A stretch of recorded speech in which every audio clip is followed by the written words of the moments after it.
사랑하는 고등부친구 반갑습니다. 12월 셋째 주 고등부 예배를 우리 사도신경으로 시작하도록 하겠습니다. 우리 다 같이 성경책 피고 예배에 자리 잘 앉아서 우리 이제 예배 드리도록 하겠습니다. 사도신경 하겠습니다. 전능하사 천지를 만드신 하나님 아버지를 내가 믿사오며 그 외아들 우리 주 예수 그리스도를 내가 믿사오니 이는 성령으로 잉태하사 동정녀 마리아에게 나시고 본디오 빌라도에게 고난을 받으사 십자가에 못 박혀 죽으시고 장사한 지 4일 만에 죽은 자 가운데서 다시 살아나시며 하늘을 오르사 전능하신 하나님 편에 앉아 계시다가 저희로서 산자와 죽은 자를 심판하러 오시리라.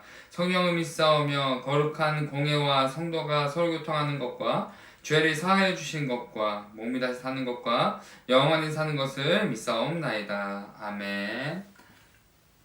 오늘 사랑하는 친구들과 함께 나눌 하나님의 귀한 말씀은 열왕기하 2장 21절에서 23절까지의 말씀입니다. 오늘 말씀의 제목은 시선의 차이라는 제목으로 말씀을 나누려고 합니다. 우리 다 같이 성경 펴서 열왕기하 2장 21절과 23절 함께 읽어보도록 하겠습니다. 한번 다 같이 읽어보도록 하겠습니다. 21절부터 읽을게요. 시작.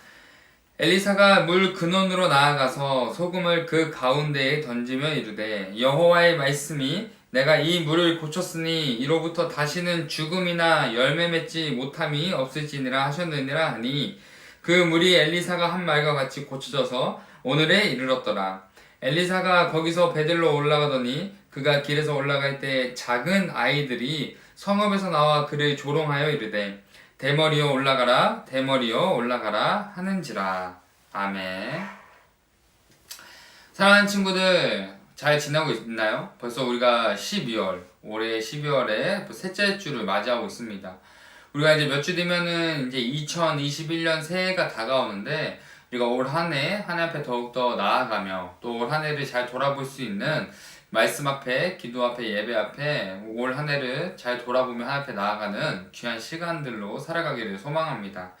오늘도 말씀 들을 때 이 말씀을 듣는 걸로만 그치지 않고 삶 속에서 기억하며 살아가는 친구 되기를 소망하며 말씀을 전해보도록 하겠습니다. 우리 말씀을 듣기 전에 항상 하는 프로젝트가 있어요. 수화 프로젝트가 있는데 오늘은 나는 행복하다라는 수화를 배우려고 합니다. 이제 고3 친구들은 수능도 끝났기 때문에 그 누구보다 행복할 거라고 생각합니다. 그리고 이제 고1, 2 친구들도 옆에 있는 친구, 부모님을 보면서 부모님, 또 친구들한테 나는 행복해 라고 이야기하는 또 표현할 수 있는 시간 됐으면 좋겠어요. 조사님이 다시 알려줄게요. 나는 행복하다. 나는 행복하다. 친구들 수화를 할 때 난 행복하다라고 얘기하는데 나는 행복하다 이렇게 하면 안 되겠죠? 밝은 표정으로 나는 행복하다 이렇게 한번 해볼게요. 시작. 나는 행복하다. 감사합니다. 친구들 잘 보이죠? 나는 행복하다. 오늘 이 수화 배웠던 거 잘 기억해서 분명히 또 어떠한 환경과 상황 속에 귀하게 쓸 수 있을 거라고 생각합니다. 잘 기억해서 꼭 사용하길 바라요. 사랑하는 친구들, 혹시 미국의 16대 대통령이 누구인지 아십니까? 제가 이렇게 항상 질문하면은 여기 앞에서 채민이, 해찬이, 근진이, 고3 아이들이 대답했던 게 많이 기억이 나네요.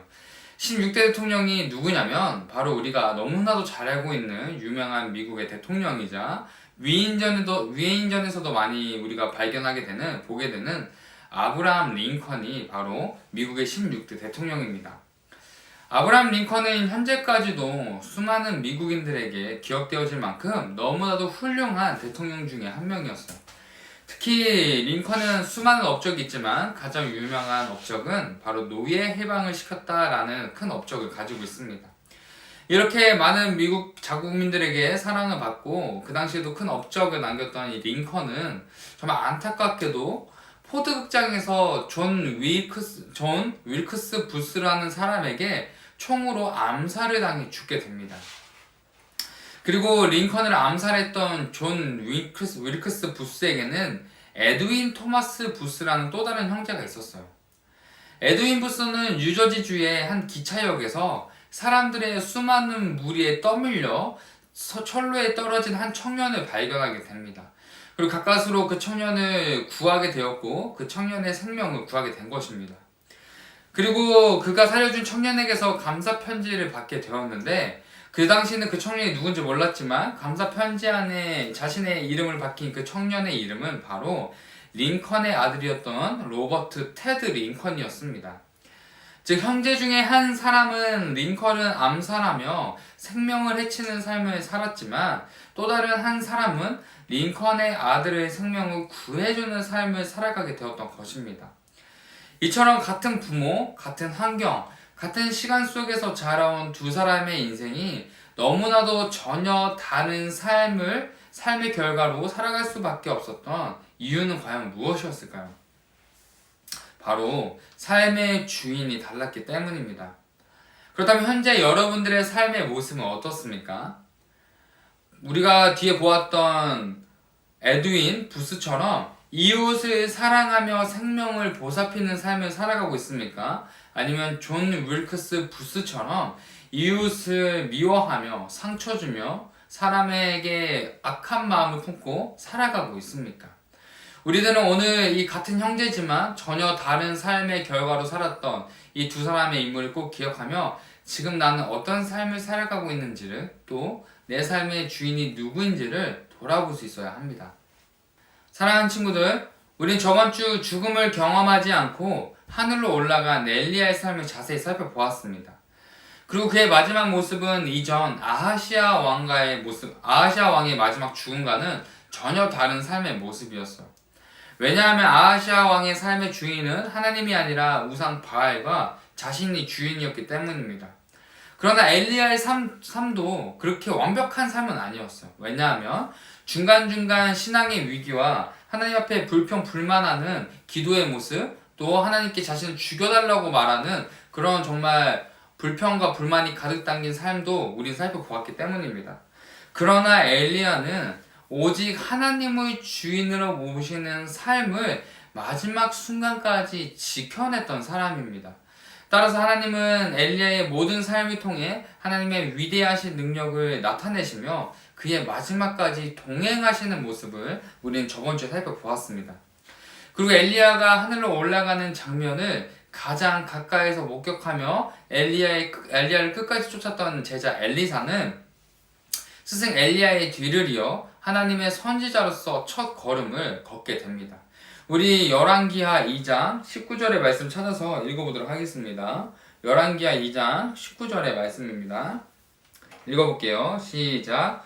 그 성읍 사람들이 엘리사에게 말하되 우리 주인께서 보시는 바와 같이 이 성읍의 위치는 좋으나 물이 나쁨으로 토산이 익지 못하고 떨어지나이다.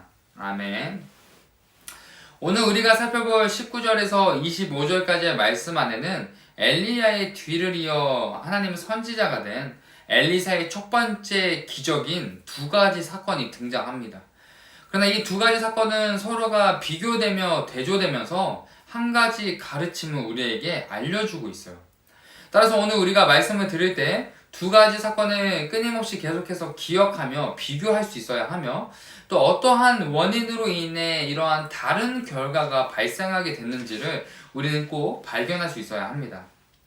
먼저 우리가 읽었던 19절의 말씀을 자세히 살펴보면 성읍 사람들, 즉 백성들은 엘리사를 주인이라고 표현하고 있어요. 왜냐하면 수많은 백성들이 엘리야가 하늘로 올라간 것을 목격하거나 들었어요. 그래서 그의 제자 엘리사가 엘리야 선지자의 뒤를 이어 하나님의 선지자가 되었다라는 소식을 듣게 되었고 또 그들은 엘리사를 보며 하나님의 선지자구나 라고 믿었기 때문입니다.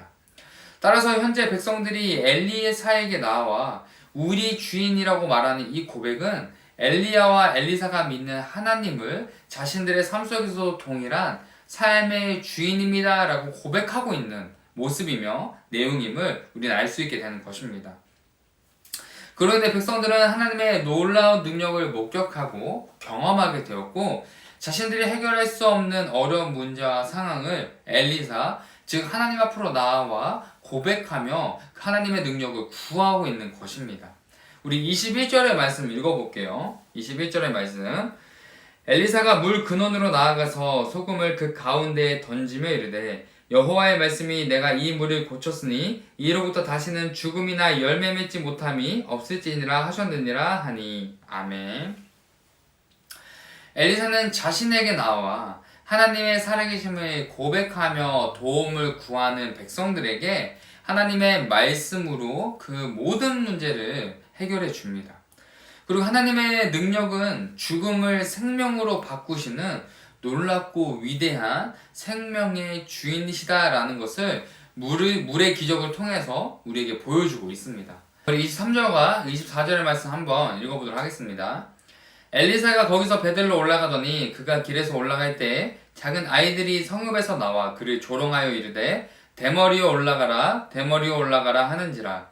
엘리사가 뒤로 돌이켜 그들을 보고 여호와의 이름으로 저주하며 곧 수풀에서 암곰들이 나와서 아이들 중에 42명을 찢었더라. 아멘.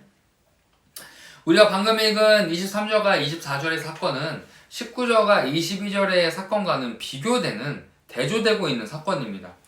특히 24절에서 아이들을 저주하여 죽게 만드는 엘리사의 모습을 통해 우리는 하나님에 대한 잘못된 오해와 생각을 가질 수 있습니다. 정말 많은 사람들이 이 본문 안에 담겨져 있는 이 사건을 통해서 하나님의 잔인성, 또 하나님의 정말 난폭함, 하나님의 폭력성 등을 이야기하며 하나님에 대한 수많은 오해를 하는 모습을 종종 발견할 수 있습니다. 따라서 오늘 말씀을 통해서 23절과 24절 안에서 하나님께서 말씀하시고자 하시는 이 사건을 통해서 무엇을 말씀하시고자 하시는 것인지를 우리는 올바르게 분별할 수 있어야 하며 성경을 읽을 때 함부로 무언가를 판단하고 우리가 함부로 그 성경 본문 안에서 하나님 오해해서는 안 된다는 것을 꼭 기억하길 바랍니다. 그래서 24절의 사건을 우리가 자세히 살펴볼 때 우리가 하나님께서 이 말씀을 통해서 우리가 깨닫기 원하는 게 무엇인지를 알 수 있게 되는 것입니다. 먼저 우리가 23절과 4절 자세히 살펴볼 때 엘리사는 이제 기적을 행한 후에 베델로 이동하기 위해 성읍 밖으로 나와서 올라가기 시작해요. 근데 그때 이제 작은 아이들이 성읍에서 따라 나와 엘리사를 조롱합니다. 여기서 우리말 작은 아이들이라고 표현된 원어는 카탄과 나아르라는 원어의 합성어예요. 카탄은 먼저 작은 수를 뜻하는 단어이기도 하지만 상징적으로 구성원 또는 공동체, 사회의 위치 안에서 낮은 자를 뜻하는 단어이기도 합니다. 또 나아르는 활동적인 소년을 의미하며 대개 유년기에서 청년기에 있는 사람을 뜻하는 단어이기도 합니다. 또한 이들은 42명 이상의 무리를 이룰 만큼의 조직적인 무리였으며 이들은 최소 10대 후반에서 20대의 젊고 위협적인 무리, 즉 집단이었다라는 것을 우리는 말씀을 통해서 알 수 있게 됩니다. 따라서 종합해 볼 때 작은 아이들이라고 표현된 이들은 각자의 가정 안에서, 사회 안에서, 공동체 안에서 중요하지 않은 위치, 또 문제와 관심을 받지 못하는 소수 존재들이었으며 그리고 이 소수 존재들이 모여서 큰 조직을 이루어 살아가던 불량한 집단을 의미하는 표현이었음을, 단어였음을 우리는 알 수 있게 되는 것입니다. 그리고 이 무리는 엘리사를 뒤쫓아오며 대머리라고 놀리며 올라가라고 조롱하고 있어요. 그들이 엘리사를 향해 대머리라고 놀리는 이유는 엘리사가 대머리이기도 했지만 털이 많았던 스승 엘리야의 모습과 비교하며 조롱하였던 것입니다. 그리고 올라가라 라고 말하는 것은 엘리야의 죽음, 엘리야의 마지막이 하늘로 올라갔던 것처럼 너도 곧 죽어라, 너도 죽어버려라 라고 비난하며 그를 위협하는 말이기도 했습니다. 따라서 그들은 엘리사가 하나님의 선지자, 엘리야의 뒤를 이어 하나님의 선지자임을 알고 있음에도 불구하고 엘리사를 뒤쫓아오며 그를 위협하고 조롱하고 있다라는 것을 우리는 알 수 있어야 하는 것입니다. 24절의 말씀을 읽어볼게요. 엘리사가 뒤로 돌이켜 그들을 보고 여호와의 이름으로 저주하며 곧 수풀에서 암곰 둘이 나와서 아이들 중에 42명을 찢었더라. 아멘. 엘리사는 자신의 생명을 위협하며 뒤쫓아오는 무리를 향해 하나님의 이름으로 저주하자 수풀에서 암곰 둘이 나와 그 무리에 속한 42명을 찢어 죽이게 됩니다. 여기서 숲풀에서 암곰들이 나왔다. 그리고 42명을 찢어 죽였다. 우리는 이 장면을 보았을 때 되게 잔인하고 난폭한 장면을 우리는 생각할 수 있지만 갑자기 숲에서 암곰들이 나왔다라는 것에서 우리는 초자연적인 하나님의 능력을 우리는 발견할 수 있어야 합니다.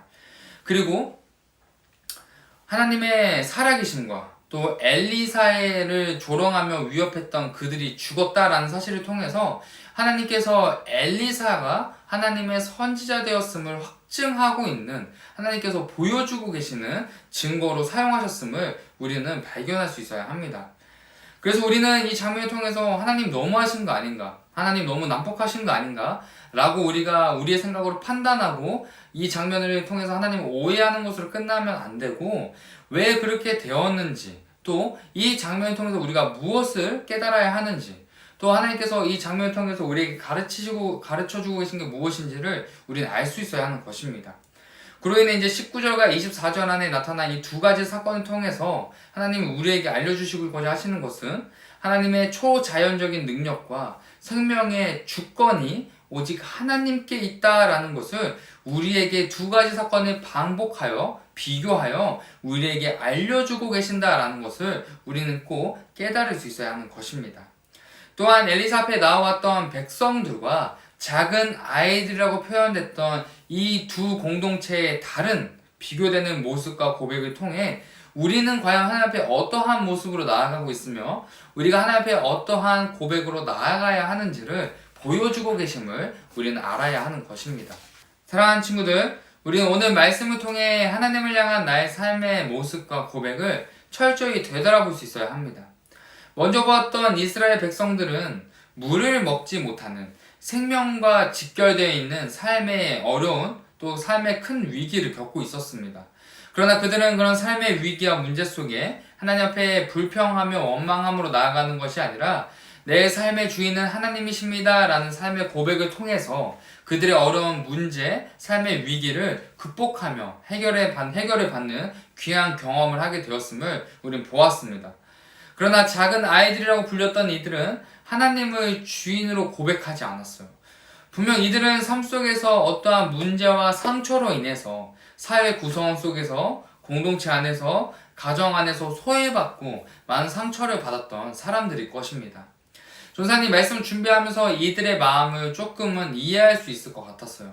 분명히 많은 상처를 받고 자랐거나 혹은 많은 사람들에게 손가락질 받거나 그렇게 자라오면서 많이 힘들었을 거예요. 그래서 그들은 하나님을 믿고 따르기보다 하나님 앞에 원망하며 불평하며 서로 같은 상처가 있는 사람들끼리 모여서 나쁜 짓을 했을 것입니다.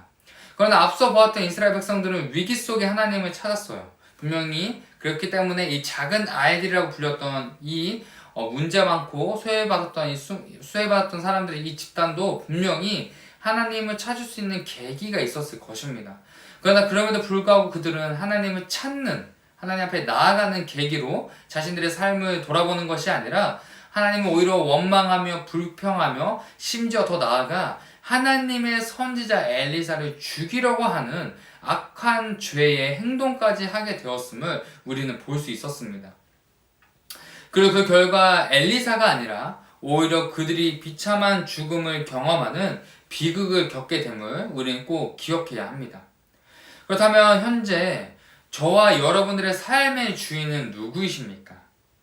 만약 여러분들이 시험 성적이 잘 나오지 않아 하나님을 원망하거나 불평한다면, 또는 나의 삶의 환경과 가정 환경이 다른 친구들에 비해 좋지 않아서 하나님을 원망하거나 불평한다면, 또는 내 생각과 뜻대로 되지 않는 삶의 모든 상황 속에서 하나님을 원망하고 불평한다면 우리는 두 가지 사건 중에 뒤에 보았던 작은 아이들의 모습과 우리는 닮아있음을 발견하게 될 것입니다. 그러나 오늘 말씀을 통해서 하나님은 두 가지 사건을 통해서 하나님의 초자연적인 능력과 함께 모든 생명의 주인 되심을, 즉 모든 문제의 해결이 되시는 분이 하나님이심을 우리에게 알려주고 계심을 우리는 꼭 기억할 수 있어야 합니다. 따라서 우리가 시험 성적, 좋지 않은 가정 환경, 내 뜻대로 되지 않는 삶의 문제 속에 하나님을 원망하고 불평하는 것이 아니라 하나님만이 내 삶의 주인임을 고백하며 나아갈 때 우리는 하나님의 도우심을 경험하며 그 모든 문제들을 이겨낼 수 있는 삶의 놀라운 경험들을 하게 될 것입니다. 따라서 이번 한 주 살아가게 될 귀한 성문교회 고등부 친구들의 삶의 모든 시간들 속에 하나님을 원망하고 불평하는 것이 아니라 하나님을 온전히 내 삶의 주인으로 고백하며 하나님의 주인 되심으로 하나님을 바라보며 나아가는 여러분들의 삶의 모든 걸음과 시선이 되기를 간절히 소망합니다. 그리고 여러분들의 그런 삶을 통해서 하나님께서는 여러분들이 해결할 수 없는 모든 삶의 문제를 하나님의 선하심 가운데, 하나님의 능력 가운데, 하나님의 이끄심 가운데 여러분들이 이끄고 동행하실 것입니다. 따라서 이번 한 주도 정말 여러분들의 모든 각자의 삶 속에서 겪고 있는 많은 어려운 문제를 여러분들의 힘과 능력으로 해결하려 하지 말고 또 여러분들과 같은 아픔과 상처를 가진 친구들에게 위로받기에 힘쓰며 그들과 함께 뭔가 힘써서 내가 해결하려고 발버둥 치는 것이 아니라 오히려 그들과 함께 하나님 앞으로 나와 기도할 수 있는, 하나님 앞에 나와 이끌 수 있는 여러분들의 삶의 모습이 되기를 예수님의 이름으로 축복하고 여러분들을 사랑합니다. 오늘 하나님께서 주시는 귀한 편지는 이사야 40장의 말씀입니다. 이사야 40장 28절과 31절까지의 말씀입니다. 저는 읽어드릴게요. 너는 알지 못하는구나. 너는 듣지 못하는구나. 주님은 영원하신 하나님이시다. 땅 끝까지 창조하신 분이시다. 그는 피곤을 느끼지 않으시며 지칠 줄 모르시며 지혜가 무궁하신 분이시다. 피곤한 사람에게는 능력을 주시며 기운을 잃은 사람에게는 힘을 주시는 분이시다.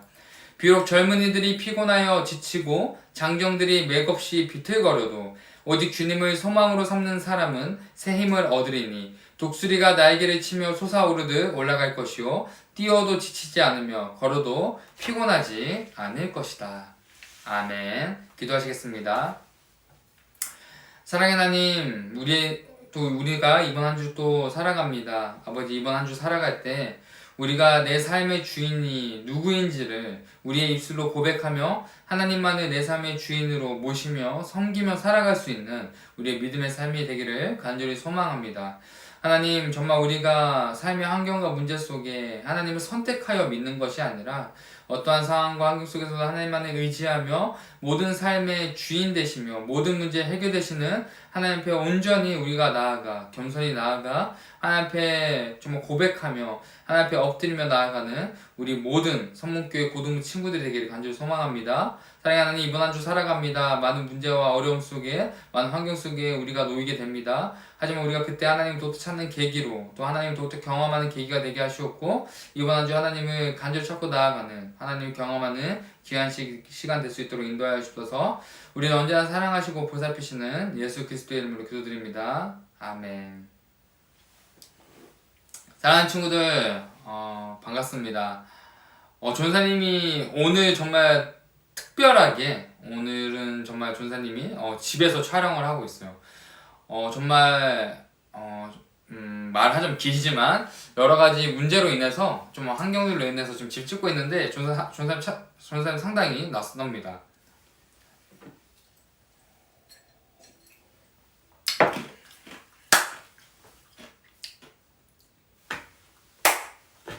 사랑하는 친구들, 반갑습니다. 잘 지내고 있죠?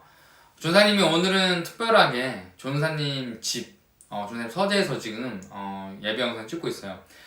내년에 이제 코로나 잠잠해지면 여러분들을 정말 집으로 잘 초대해서 교제도 하고 또 맛있는 것도 대접하고 많은 친목의 장소로, 친교의 장소로 사용하려고 지금 준비 중에 있습니다. 정말 여러 가지 갑자기 이유로 여기서 촬영하게 됐는데 여러분들 정말 삶의 자리에서 지금 이렇게 비대면 시대에서 어떠한 자리에 있든 어떠한 환경에 있든 여러분들의 모든 삶의 자리가 예배의 자리가 될 수 있기를 간절히 소망합니다. 여러분들이 오늘 예배 드리면서 좀 낯설 수 있었지만 그럼에도 불구하고 잘 예배를 드리고 하나님의 말씀을 잘 들었던 여러분들 정말 너무나도 대견스럽고 여러분들 정말 이렇게 추운 날씨와 코로나의 위협 속에서도 건강 잘 지킬 수 있도록 항상 여러분들 손과 발도 잘 씻고 얼굴도 잘 씻고 항상 잘 예방했으면 좋겠습니다. 그리고 이제 올해가 몇 주 남지 않았어요. 그래서 우리 고등부 친구들이 정말 언니, 오빠, 형, 누나 우리 학년 구별하지 않고 생각나는 정말 지체가 있다면, 생각나는 형, 누나, 오빠, 누나가 있다면, 친구들이 있다면 좀 연락해보고 안부 인사도 하는 좋은 시간 가졌으면 좋겠습니다. 그리고 이제 온라인 예배가 언제까지 지속될지 모르겠지만 우리가 고3 친구들은 따로 모임을 좀 가져보려고 합니다. 그렇기 때문에 우리 친구들 연락 잘 받아주시고, 또 우리가 이제 고등부가 2021년 또 이제 고등부가 또 이제 새로 올라온 친구들과 함께 또 우리가 기도하며 나아갈 텐데, 우리가 새로 올라올 지금 현재 중3 친구들 위해서도 같이 기도해주는 귀한 기도의 공동체, 귀한 고등부가 됐으면 좋겠습니다. 아시겠죠? 네. 그리고 다음 주 예배는 정말 여러분들이 너무나도 좋아할 것 같아요. 정말 여러분 기대하셔도 좋은 게, 다음 주 예배는 전 부서 통합으로 우리가 성극을 보게 될 겁니다. 그래서 뭐 유명하고 뭐 정말 휘황찬란한 뮤지컬 같은 걸 보는 것이 아니라 우리 전 부서 교역자분들이 모여서 이제 성극을 준비할 거예요. 그래서 그걸 보면서 성탄절을 기억하며 우리를 위해 이 땅에 오신 예수님을 기억하는 시간을 가지려고 합니다. 그래서 다음 주 예배는 전도사님이 나오는 게 아니라 전도사님 비롯하여 전 부서 모든 교육자분들이 함께 성극을 준비하고 있으니까 여러분 기대해 주시고 여러분들 많이 기도해 주시면 좋겠습니다. 아시겠죠? 네, 감사합니다. 우리 다 같이 주기도문으로 예배를 마치도록 하겠습니다. 하늘에 계신 우리 아버지여, 이름이 거룩히 여김을 받으시오며 나라가 임하옵시며 뜻이 하늘에서 이루어진 것 같이 땅에서도 이루어지이다.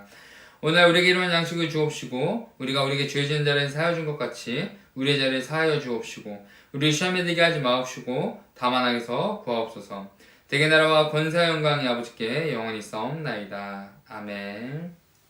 사랑하는 친구들, 이번 한 주도 화이팅입니다. 사랑합니다.